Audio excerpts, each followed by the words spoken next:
সবাইকে নমস্কার। আজকে আমার লেখা কবিতা নিয়ে বা অপুর কবিতার ঝুলি থেকে আর একটা কবিতা উপহার নিয়ে আপনাদের সামনে চলে এসেছি। আজকে আমার লেখা কবিতা আমাদের খুব একটা চেনা জানা বিষয় নিয়ে, যেটা হচ্ছে রাগ, যেটা আমাদের সবারই অল্প বিস্তর বা কারোর খুব বেশি বেশি হয়, সবারই হয়, সব মানুষেরই হয়, কিন্তু সেটা ডিফারেন্ট বিষয়। বাট আজকে আমার কবিতার আমি হেডলাইন রেখেছি রাগ। আজকে বেশি কথা না বাড়িয়ে তাহলে কবিতাটা শুরু করছি। রাগ। রাগ হলো স্বল্প পাগলামির রূপান্তর।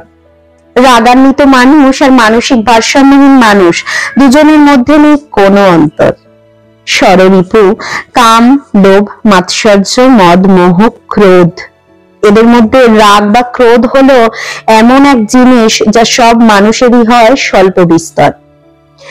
যার আছে খুব অল্প অল্প, মধ্য, বেশি, খুব বেশি, বিভিন্ন স্তর। খুব অল্প যদি হয় রাগ, তাহলে তা তাড়ানো খুব সোজা। মনকে করো ডাইভার্ট, হয়ে যাবে রাগ কম, লাগবে না আর কিচ্ছু খোঁজা। যদি হয় অল্প রাগ, পায়চারি করো প্রকৃতির ঠান্ডা হাওয়ায়, রাগ হবে গলে জল, দাঁড়িয়ে থাকো প্রকৃতির কোলে খানিক ঠায়। যদি হয় মধ্য রাগ, চিল্লে নাও খানিক গাক গাক, গর্জে নাও করে হাঁক ডাক। এবার বলি, যদি হয় বেশি, তাহলে তো চালাতে হবে এসি। বাতাস করো ঠান্ডা, খানিক করো বিড়বিড়, মাথা করবে গজ গজ, মুখ করবে কচকচ, তবু বেরিও না ঘর থেকে। আগে হোক মাথা শান্ত, এই হলো কায়দা, যাতে হতে পারে কাজ।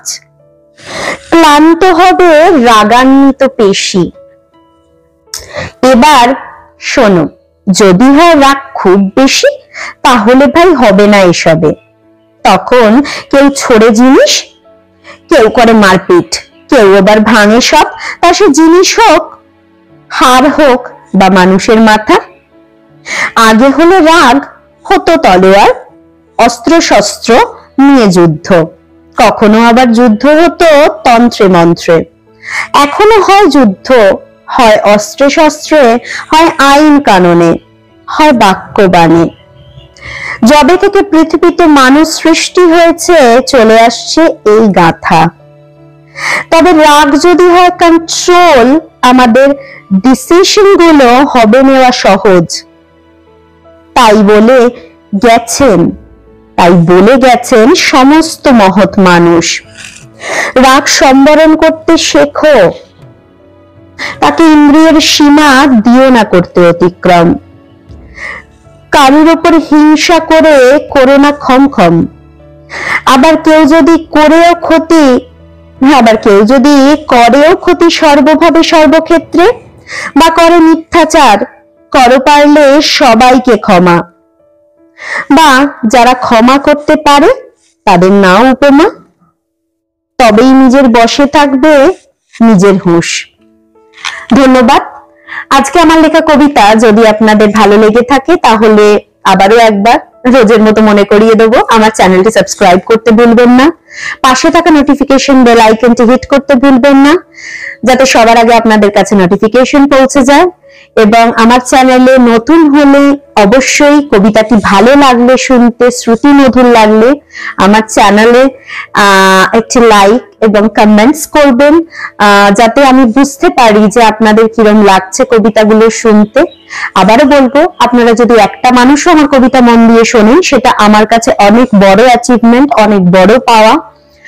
আর আমার চ্যানেলটি অবশ্যই ভালো লাগলে সাবস্ক্রাইব করবেন, এবং পিন কমেন্টে বা ফার্স্ট কমেন্টে আমার অন্য কবিতার লিংক দেওয়া রয়েছে। যদি ভালো লেগে থাকে তাহলে সেটি অবশ্যই একবার চেক আউট করবেন। আর আমাকে ফেসবুক পেজ এবং ইনস্টাগ্রামে ফলো করতে ভুলবেন না, যার লিংক ডেসক্রিপশন বক্সে দেওয়া রয়েছে। আবার অন্যদিন আপনাদেরকে এন্টারটেইন করতে আরো একটি কবিতা নিয়ে হাজির হয়ে যাব। আজকের জন্য টাটা।